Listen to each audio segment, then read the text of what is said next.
brother! Guys, if you haven't heard, Disney World and Disneyland recently announced that they will be shutting down one of their big three rides at Magic Kingdom. Splash Mountain. Now, the log flume attraction and ride will still exist, but it's going to be getting a shiny new facelift all themed around Disney's animated classic, The Princess and the Frog. Or as I like to call it, The Princess Frog. The Princess Frog. And at Disneyland, this works out really well because Splash Mountain is already located next to New Orleans Square, where The Princess and the Frog already takes place. But the real reason they're doing this, as I'm sure many of you are already aware, is that the original source material for Splash Mountain is a movie called Song of the South, a decisively racially insensitive movie which features an ex-slave telling white children stories of the South and portraying a largely idealistic relationship between slaves and their owners. And if you're wondering, or have been wondering, wow,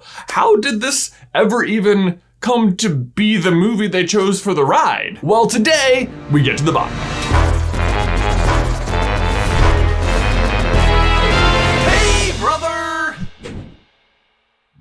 Okay, so if you've ever been to Disney World or Disneyland and ridden Splash Mountain and found yourself wondering, where are all of these characters even from? You are not alone. Story time. I remember the very first time I ever went to Disney World in 1999, and the Magic Kingdom was easily my favorite of the four parks. Although as an adult, I have to admit, it's probably Animal Kingdom. I mean, Escape from Everest, Flight of Passage, you might see Kevin walking around, and the safari? Take me back. But anyway, back then, Magic Kingdom had three big rides they were promoting: Space Mountain, Thunder Mountain, and Splash Mountain. Now, sadly, when we were there as kids, Space Mountain was being refurbished, so we didn't get to ride it, which was a serious bummer, but it was totally okay because Splash Mountain and Thunder Mountain were still so much fun. Not to mention Buzz Lightyear Space Ranger Spin. If you want to see how to get a perfect score, check out the card. Both Splash and Thunder Mountain are located in Frontierland right next to each other, but are very different in several ways. Firstly, one of them is a runaway train ride and the other is a log flume. But secondly, Thunder Mountain isn't based around or themed after any existing Disney movie. It is just itself, just a runaway train ride. I actually have a note here from Ben that he has ridden it in Disneyland, World, and Disneyland Paris, and apparently Paris is the best one. Splash Mountain, on the other hand, is very clearly based around a movie. It's what's known as a dark ride, where you slowly move through various scenes from a movie and watch the different iconic scenes get played out by various animatronics. Also, your boat goes down a 90-foot drop and you get soaked at the bottom. It's awesome. Or better yet, you don't get soaked, but the person sitting next to you gets drenched, and it's like, oh, if only we'd switched seats, am I right? But anyway, while the ride is clearly based around a movie, what's not clear is what movie. I remember as a kid being very confused by this. Like, there were characters walking around outside the ride and they looked very associated with the ride and maybe vaguely familiar. But like most of the time when it came to Disney, even as a kid, even if I hadn't seen the movie, I knew it existed and could at least identify where the characters were from. But this was different. It was like they maybe existed on the fringe of my Disney knowledge. Like maybe there was a song included on one of those like old VHS Disney sing-alongs you used to get. No, just us? Okay, all right, it's fine. I just couldn't place it, but I didn't really worry that much about it. I mean, the characters seemed charming, the ride was super fun, and it ends with Zippity Doo Dah, and it was clearly where that song came from. Although I will say, whilst researching this video, I learned that Zippity Doo Dah also has its own racially insensitive origins, so. My takeaway as a kid coming off this ride was that clearly whatever movie this was a Disney classic and I just hadn't come across it yet, but I was sure that I would someday in my childhood experience. But no, that never happened. I never did come across what movie this was from. And I mean, honestly, I didn't dwell on it too much. I was 10, I just wanted to go on more rides and like buy Rhino, which I did. I've still got him. His name is Reginald. Dad was all like, you can pick out anything you want in the entire store. And I don't think in a million years he could have guessed I was going for the Rhino, but he was wrong. Super fun carrying it around the park like this the rest of the day and getting it on the plane ride home because I pretty much had to hold it the whole way because we didn't have like room for another piece of storage.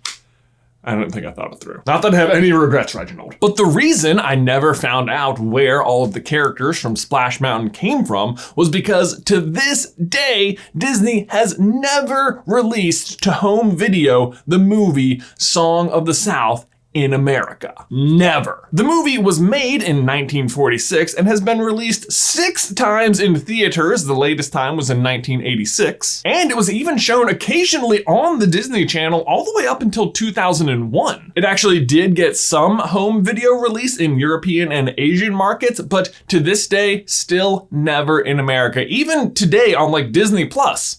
Not included. Now, sure, when it came out in 1946, there wasn't even such a thing as watching movies at home, and Disney didn't start releasing movies for home release until 1981, and even then, it was exclusively as movies available to rent. You couldn't purchase them. But either way, it doesn't really matter because it's still the only animated Disney movie to never get a home release. And the reason is because Disney is afraid of the movie's controversial reputation. And rightfully so. Disney movies in particular have a way of becoming part of the collective conscious of American children, and normalizing a story like that is indeed very ill-advised. But then bringing it back to Splash Mountain, you might be wondering, well, if they were cautious enough to never release the movie, how on earth did they end up building a 90-foot log flume around it? Personal headcanon is that they started the Emperor's New Groove with the roller coaster sequence with the sole intent of making a movie that they could then eventually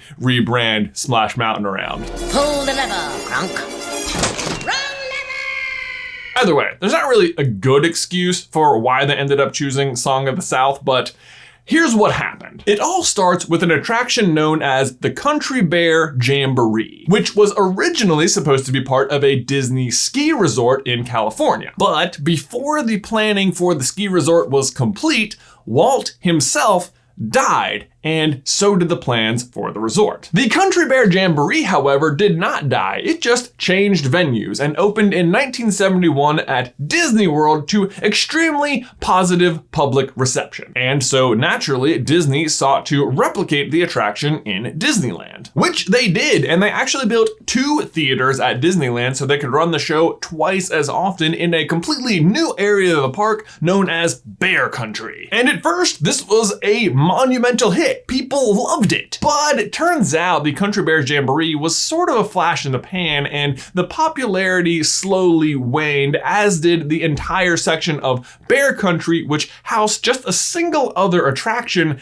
Davy Crockett's Explorer Canoes. And as a result, Bear Country just ended up as one of the more vacant areas of the park. A problem which was then furthered along by Bear Country sort of serving as a dead end. Unless you wanted to do one of the 2 attractions there was no reason for you to just accidentally even find yourself there. You wouldn't even just be like passing through on your way to something else. And Bear Country wasn't the only attraction in the park seeing less foot traffic. Over in Tomorrowland, an attraction known as America Sings was also starting to see significantly less attendance. America Sings was a ride that featured a huge cast of animal animatronics and was originally built to replace the Carousel of Progress in Disneyland after it got moved to Disney World, which low-key is one of my favorite attractions to just sit down and get out of the hot sun for 20 minutes in Florida. It's a great, big, beautiful tomorrow, shining at the end of every day.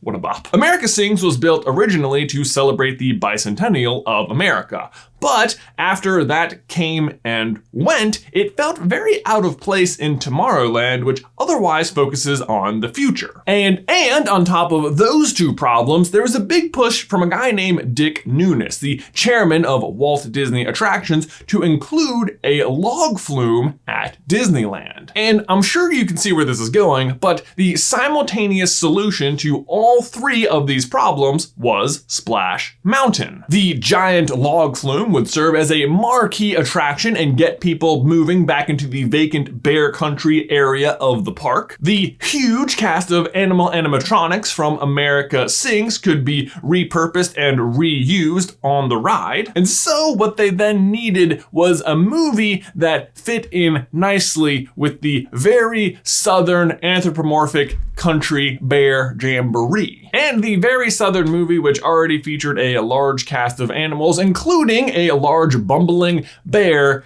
was Song of the South. Construction for the ride cost $75 million, which for comparison's sake was about the same price it took to build the rest of all of Disneyland once you adjust for inflation. The price for that was $17 million in 1955. The ride opened in 1989 and they renamed the entire section of the park from Bear Country to Critter Country to welcome all of the new animals on the ride. Also, fun fact, while the ride features lap bars to, hold you into the log, that was not an innovation added until, wait for it, 2011! How did they make it 22 years without lap bars? But more importantly, how did they make it 30 years before finally deciding to give this ride a facelift? I mean, The Emperor's New Groove came out in 2001. The ride is right there in the movie. I don't know what we're waiting for. But in the end, honestly, The Princess and the Frog is a way better and awesome solution to this problem, and I am just so glad they are finally taking care of it. But guys, there you go. That is the weird history of how Splash Mountain